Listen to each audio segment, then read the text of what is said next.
Cumprimentos, irmãos, com a paz do Senhor. Amém. Um bom dia a todos. Pode se assentar. Quero pedir que os irmãos abram sua Bíblia em Êxodo, capítulo 33. Glória a Deus, aleluia.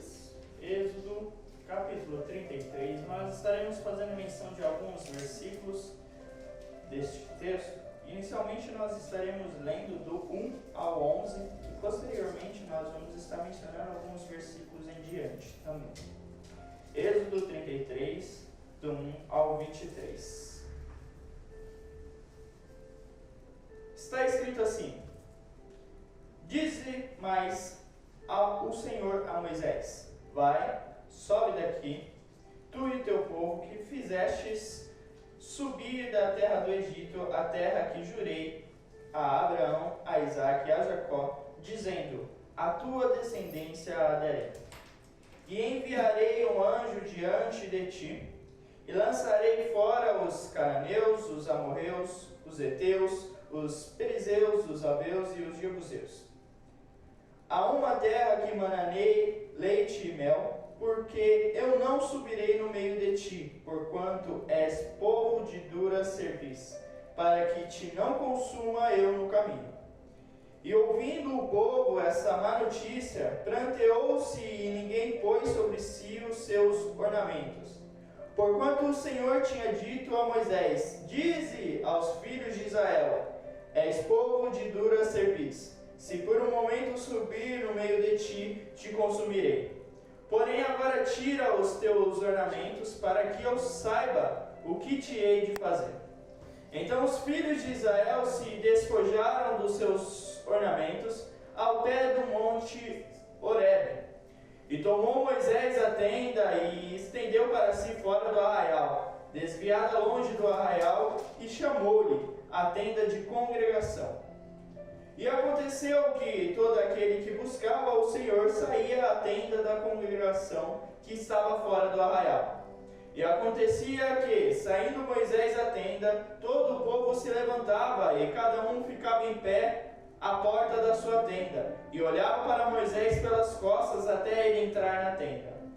E sucedia que, entrando Moisés na tenda, descia a coluna de nuvem e punha-se à porta da tenda, e o Senhor falava a Moisés. E vendo todo o povo a coluna de nuvem que estava à porta da tenda, todo o povo se levantava e cada um à porta da sua tenda adorava. E falava o Senhor a Moisés face a face, como qualquer fala com o seu amigo. Depois tornava-se ao arraial. Mas o seu servidor, o jovem Josué, filho de Num, nunca se apartava do meio da tenda, somente até aí. O tema dessa mensagem é a maior necessidade de um povo. E a maior necessidade de um povo não está nas bênçãos de Deus, mas a maior necessidade de um povo está em Deus. O Deus das bênçãos é melhor das bênçãos dele. Ou seja, Deus, ele é melhor do que as bênçãos. Vale mais a pena eu ter a Deus e não ter as bênçãos do que ter as bênçãos e não ter Deus. Muitos atualmente mudaram esse sentido. Muitos dizem que Deus está ao nosso serviço e não nós ao serviço de Deus. Onde este foco foi mudado, onde nós servimos a Deus.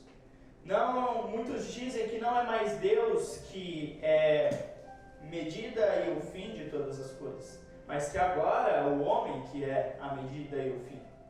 Infelizmente, muitos trocaram Deus pelas dádivas de Deus. Muitos trocaram os dons espirituais pelo Criador dos dons espirituais. Estão querendo milagres e não os que fazem. Estão querendo os milagres de Jesus, os milagres que Deus pode fazer na sua vida, mas não querem Jesus, não querem a Deus. E antigamente, quando nós olhamos para a Bíblia, a presença de Deus era a coisa mais importante para a vida de um povo. A presença de Deus era a coisa mais importante para alguém. E Deus, ele aparece para Moisés em uma chama, em uma sarça que ardia, no meio do deserto.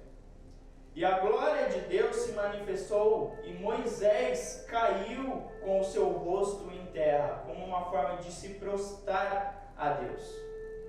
O povo, ele foi liberto pelo sangue do Cordeiro e protegido pela presença de Deus durante a sua caminhada no deserto. Durante o dia com uma nuvem e durante a noite com uma coluna de fogo.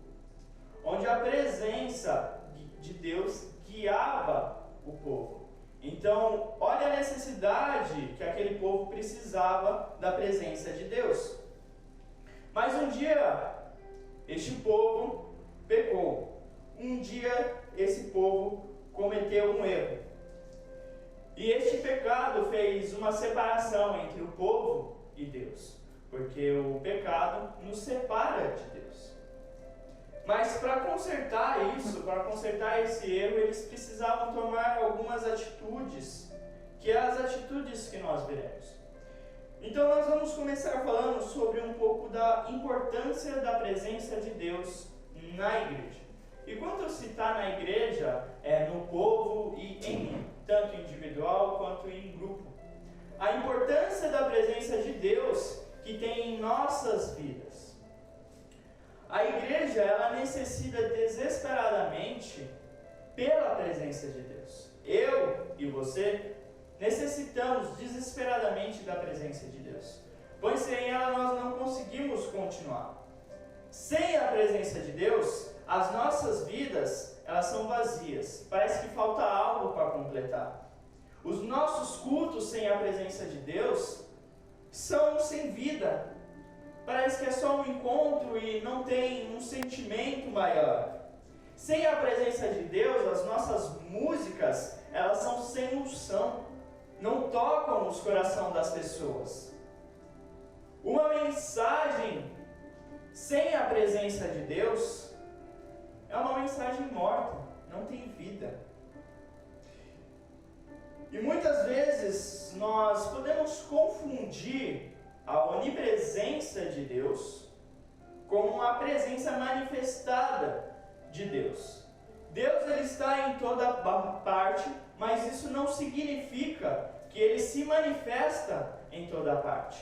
Nós podemos ver que quando o povo de Israel foi para o deserto, Deus se manifestava com a sua presença, com uma coluna de nuvem, uma coluna de fogo que iria guiando dia e noite.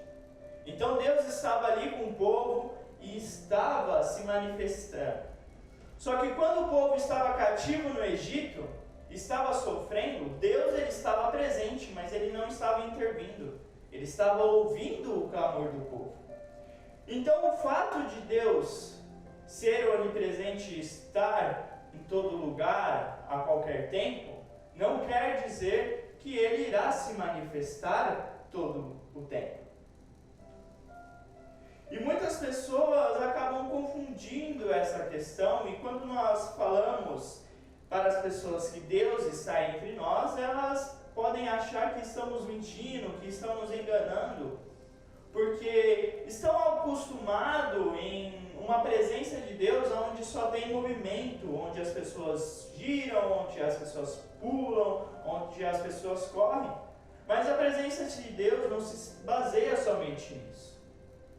Quando estamos na casa de Deus, adorando, com os corações prostrados, nós começamos muitas vezes, quem sabe já aconteceu com você, de você estar em um culto e começar a chorar, ouvindo uma música, ouvindo alguém falar, e você se emocionou e começou a chorar. Isso é a presença de Deus. Talvez naquele momento não houve um movimento, não houve alguém falando mais alto, mas a presença de Deus estava no lugar. E muitas pessoas confundem essa agitação com o fato da presença de Deus. Então, quando falamos para pessoas que Deus está em nosso meio, às vezes elas podem questionar, mas eu não vejo Ele agir. Porque em muitos momentos Deus não age em situações. Deus somente aguarda, somente ouve o clamor, como foi com o povo que estava cativo no Egito. Porque Deus, ele tem um momento certo para ele se manifestar. Então, talvez na nossa vida nós estamos passando por uma dificuldade a qual nós não encontramos saídas e clamamos, mas não vemos Deus. E isso é normal, porque não chegou o momento certo de Deus agir nessa causa. Então tudo tem o seu momento certo.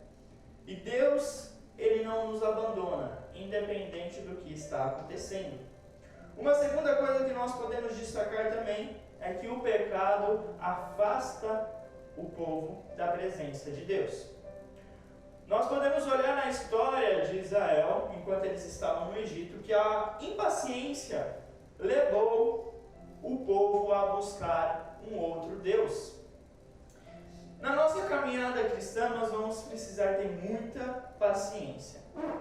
Muita paciência em nossa caminhada nós vamos precisar ter. Porque a falta de paciência pode nos levar a tomar atitudes sem pensar. Quando nós estamos sem paciência, estamos irritados, estamos agitados, nós não pensamos direitos e agimos por impulso, por uma falta de impaciência. E essa impaciência faz com que a gente cometa erros, faz com que a gente tome ações que a gente não pensa nas consequências. E o povo no Egito, do deserto, estava impaciente. Eles queriam ver a presença de Deus. E essa falta de paciência fez com que eles começassem a buscar um outro Deus. Eles saíram de uma terra onde ele estava há mais de 400 anos cativos. Então, consequentemente, eles conheciam a cultura egípcia. Eles conheciam que os egípcios adoravam estátuas, que os deuses dos egípcios eram muitos e que eles adoravam estátuas. E o povo se acostumou com essa cultura pelo período que eles estavam lá. E agora, quando eles estão no deserto, eles têm essa dificuldade de entender que eles não precisam de uma estátua, que eles precisam somente de Deus. E essa falta de impaciência gerou com que eles se reunissem e juntassem todos os seus ouros e fundissem para criar um bezerro de ouro. E este bezerro de ouro, eles denominavam como o Deus que tirou do Egito. Então eles estavam adorando uma estátua, estavam adorando um outro Deus, pela falta de paciência. E este pecado é o pecado de abandono de Deus. O povo abandonou a Deus. O povo começou a idolatrar outros deuses, a idolatrar uma estátua, um ídolo falso. E este pecado provocou a ira de Deus, que foi o que fez Deus se afastar do povo. Nós podemos ver no capítulo 32, no versículo 26, que Moisés ele diz: quem é do Senhor, venha a mim. Porque em nosso meio existem dois tipos de pessoas.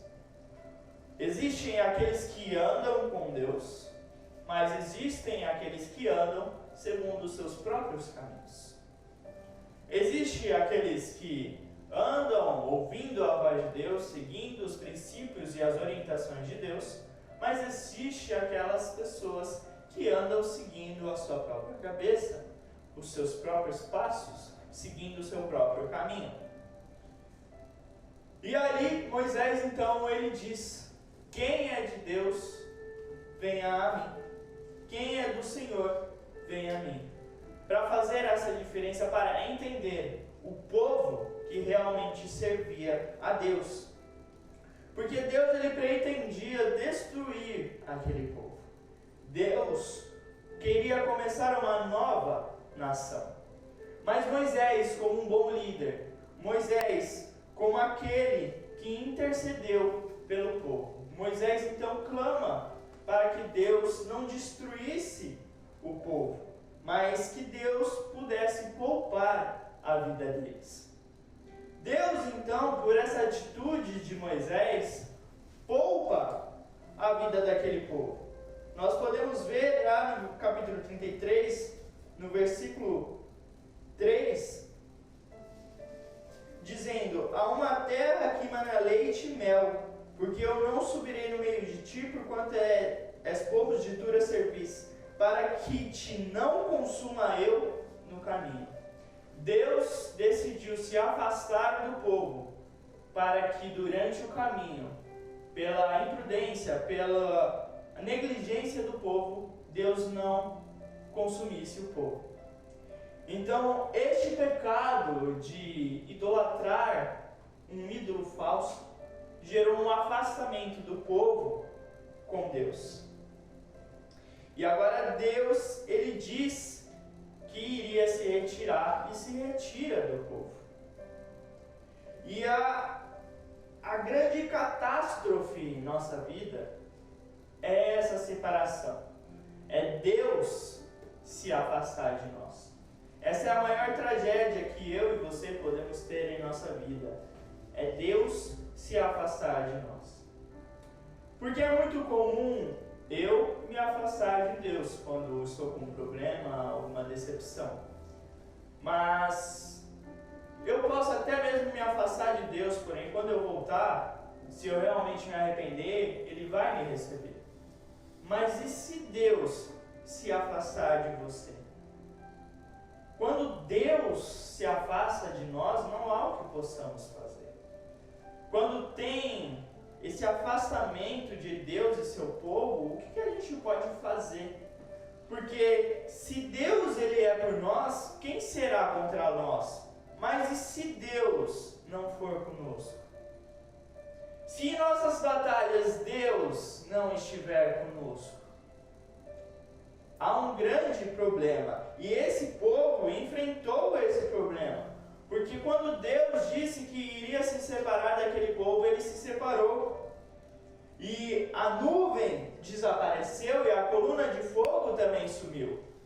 Os sinais visíveis da presença de Deus desapareceram do meio do povo. E muitos atualmente estão caindo nos mesmos pecados do mundo. Estão deixando-se influenciar.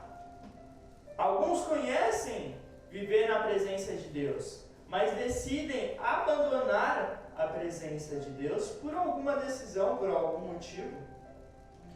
E muitos sentem o prazer pelo banquete que o mundo pode oferecer, porque deixam de sentir fome pela presença de Deus, da palavra de Deus. Muitos conhecem a respeito de quem Deus é, mas poucos conhecem quem realmente Deus é.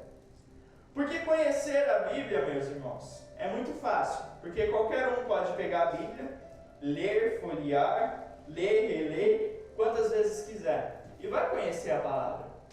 Mas conhecer o Criador da palavra é somente com intimidade, é somente com aproximação, é somente com a presença de Deus. Conhecer os milagres de Jesus é muito fácil porque está relatado, mas conhecer quem Jesus é difícil porque precisa de uma intimidade e poucos conseguem ter essa intimidade. Então, quando Deus decide se afastar do povo, é uma grande tragédia para a vida deles, porque a presença do Criador não estaria entre eles. Só que Deus, então, não queria deixar o povo só. Deus, então, manda um anjo para ir com o povo. A presença de Deus não estaria mais com eles, mas um anjo estaria com eles. Então Deus ele promete no versículo 2 enviar um anjo diante daquele povo. E os anjos, eles são ministros de Deus, então seria um grande privilégio sermos guiados por um anjo. Mas a presença de um anjo não pode substituir a presença de Deus. Porque a presença de Deus nada substituirá. Sem a presença de Deus existe um vazio que nada pode suprir esse vazio. somente a presença de Deus e nada mais. Moisés, ele queria Deus e não apenas o anjo de Deus. Então Moisés intercede, Moisés não queria que a presença de Deus saísse do meio do povo e que fosse um anjo. Porque Moisés entendia que nada pode suprir a presença de Deus. Não existem substitutos para a presença de Deus. Então, se a presença de Deus sair de nossa vida, seremos vazios. Podemos procurar por muito tempo, mas nada vai suprir a falta da presença de Deus. E Moisés, ele não queria que o anjo fosse com eles, porque Moisés queria que Deus fosse com o povo. Mesmo Deus prometendo vitória ao povo, Deus, ele prometeu que iria tirar os inimigos da terra. O povo teria vitória contra seus inimigos, mesmo sem a presença de Deus. Mas não adianta nada o povo ter vitória e não ter a comunhão com Deus. Não adianta eu vencer as minhas batalhas sem eu ter a comunhão com Deus. É importante nós entendermos que não adianta nós batalharmos, vencermos guerras, ter vitórias, mas não ter a comunhão com Deus. O povo teria vitória, mas não teria a comunhão.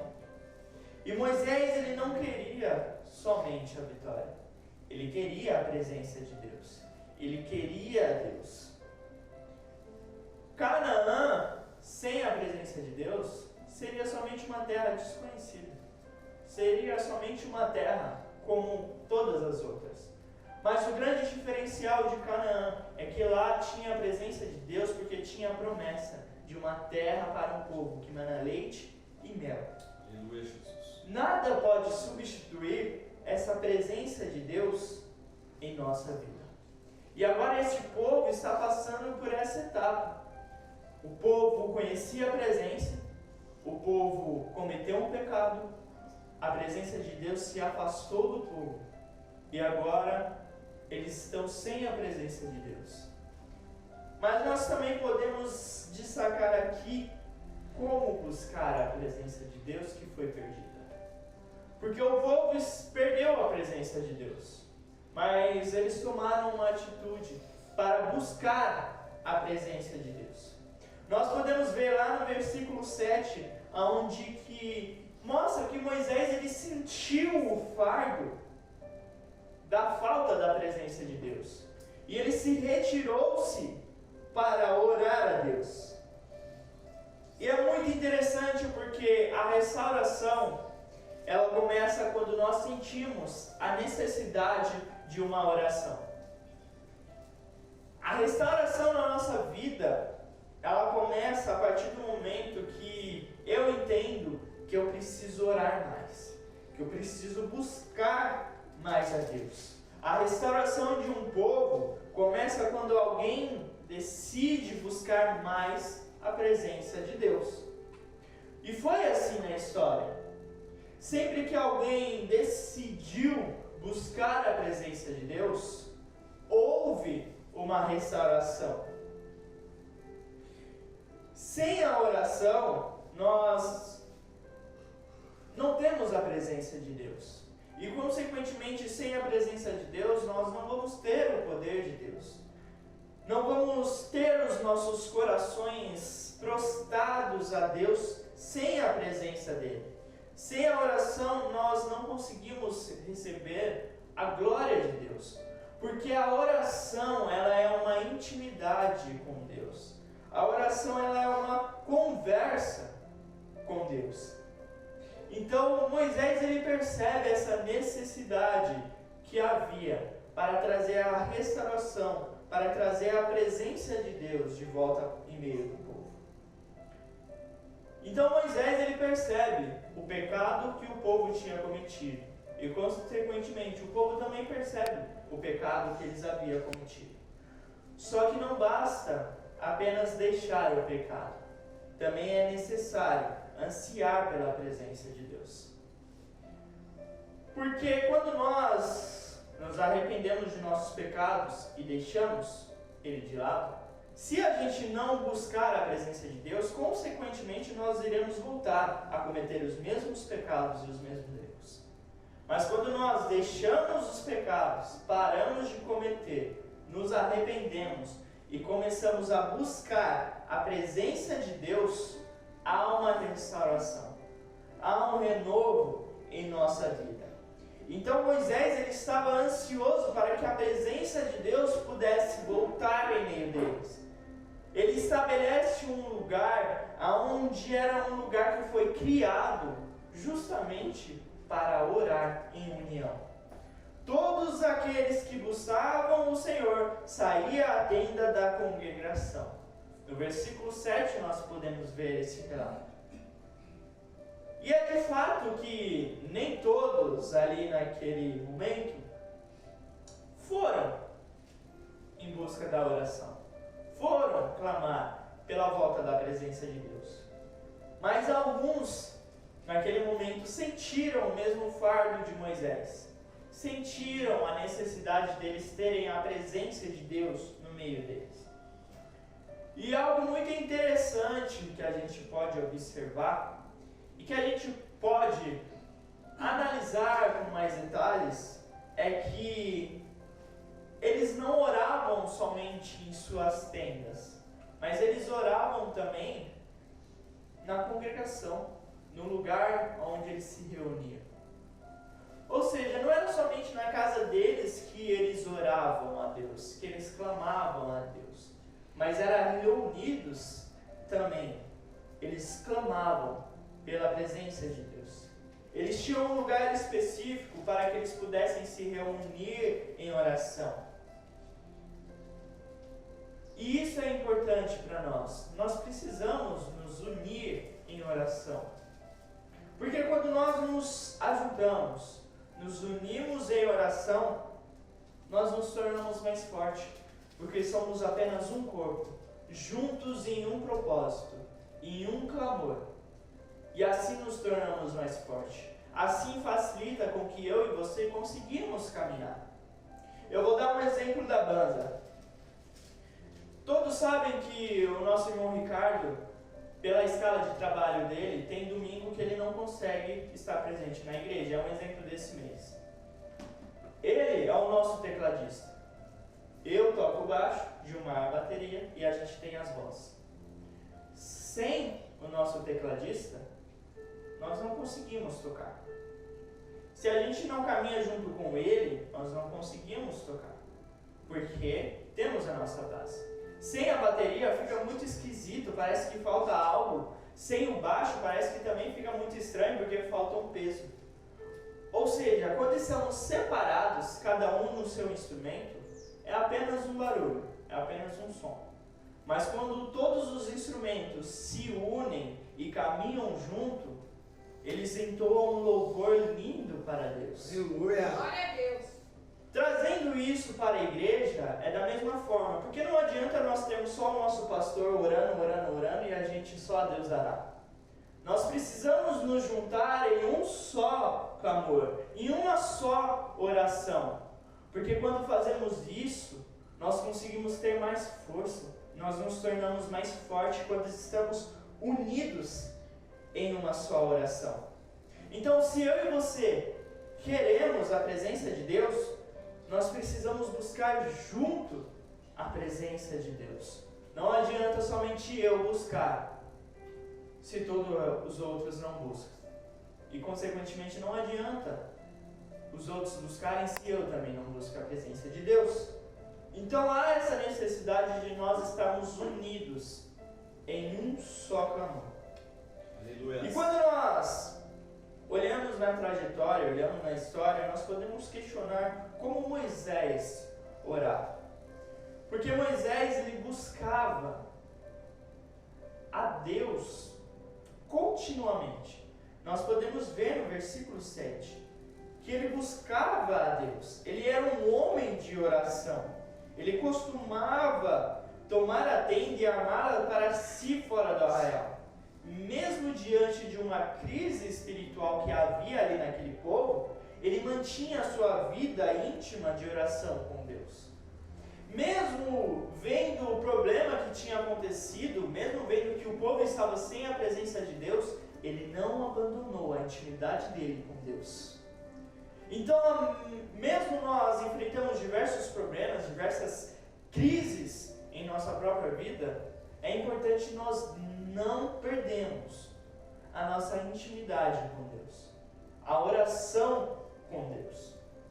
Porque Deus falava com Moisés face a face com essa intimidade que ele tinha. Moisés ele buscava continuamente a Deus e Deus conversava com Moisés. Deus falava com Moisés face a face. A gente pode ver lá no início do versículo 11 que diz: e falava o Senhor a Moisés face a face.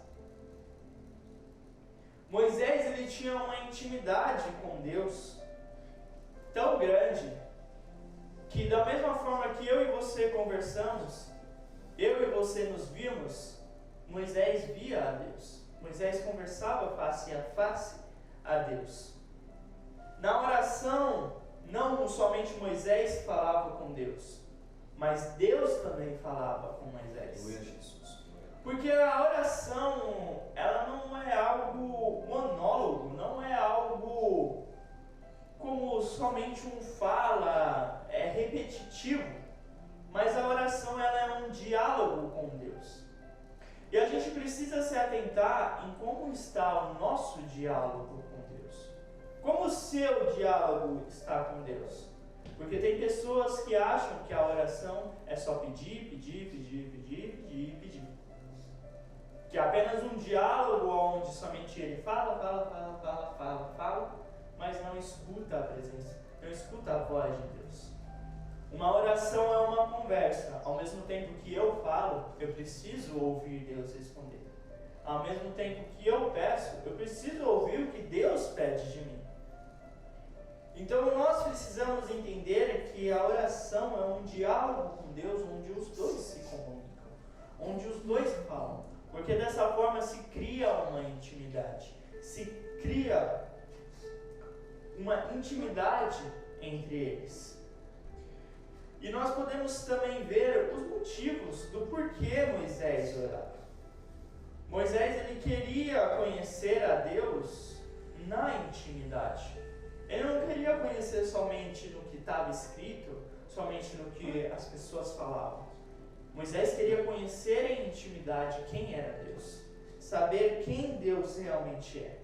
E lá no versículo 13, nós vamos ver escrito: rogo-te que me faça saber neste momento o teu caminho, para que te conheça e ache graça aos teus olhos. Moisés queria conhecer a Deus, queria ter uma intimidade com Deus. E os motivos da oração são isso também: conhecer a Deus. Nós devemos orar para conhecer mais de Deus, para que a gente conheça os caminhos que Deus quer para nós seguirmos. Ele quer, através da oração, Moisés queria reestabelecer a honra do povo que foi perdido. Está escrito: e considera que essa nação é o teu povo. Moisés queria trazer a honra de ter a presença de Deus no meio do povo de volta. E era por isso que ele orava, clamava continuamente a Deus. É por isso que ele orava a Deus. Então, para eu ter a presença de Deus em minha vida, eu preciso orar. Eu preciso clamar a Deus. Moisés quer mais de Deus, tanto para a sua própria vida, quanto para a vida do povo. A Bíblia vai dizer, no versículo 11, que estava escrito: então voltava Moisés para o arraial, porém o moço Josué, seu servidor, filho de Nun, não se apartava da tenda. Nós conhecemos pela história que Josué foi quem deu sequência na trajetória de Moisés. E isso porque Moisés foi um exemplo. Então, através das orações de Moisés, através da busca pela presença de Deus de Moisés, fez o povo entender que precisavam buscar a Deus, que precisavam orar para Deus. Então Moisés buscava a presença de Deus orava a Deus, buscando mais da presença de Deus, queria mais de Deus para a sua vida e para a vida do povo também. E o povo seguia esse exemplo quando eles se juntavam na congregação. Moisés, ele orava porque ele queria ver a glória de Deus. No versículo 18, ele vai estar escrito: rogo-te que me mostre a tua glória.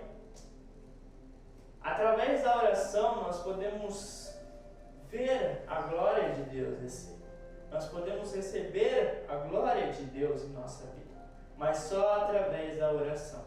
E é por isso que Moisés ele orava, porque ele entendia que ele precisava de Deus, precisava da presença de Deus. E a conclusão que foi, depois de todo esse trabalho, depois de toda essa trajetória, a presença de Deus retornou para o povo. O povo ele é restaurado quando há uma manifestação na presença de Deus. De que forma? Quando há um novo ânimo, uma nova força, uma adoração avivada. As orações se tornam mais fervorosas, os corações se prostram perante a Deus. Isso é quando há uma restauração do povo. Quando a presença de Deus retorna para casa, o povo é completamente mudado. A glória de Deus ela foi manifestada por Jesus, através de Jesus. Lá em João, no capítulo 1, o versículo 14, vai estar escrito: e o Verbo se fez carne e habitou entre nós, cheio de graça e de verdade, e vimos a sua glória, glória como do unigênito do Pai. E ele prometeu, Jesus prometeu para nós: eis que estarei convosco todos os dias, até a consumação do século. Então Jesus prometeu: eu estarei com vocês. Então Jesus está conosco, Jesus está aqui, Ele está entre nós e Ele está em nós. Jesus está em nossa vida. E a presença de Deus, quando nós buscamos, também estará. A presença de Deus é algo mais necessário para o povo. Essa é a maior necessidade de um povo. É a maior necessidade de alguém e a maior necessidade de uma igreja. Não é ter culto lotado, não é ter luzes piscando, não é ter bons instrumentos. Tudo isso é bom. Mas a maior necessidade é a presença de Deus em nossa vida. Então que você possa entender que a maior necessidade da sua vida não é você ganhar o carro do ano, não é você ganhar o maior salário de todos, mas a maior necessidade da sua vida é a presença de Deus. Aplauda o Senhor e agradeça.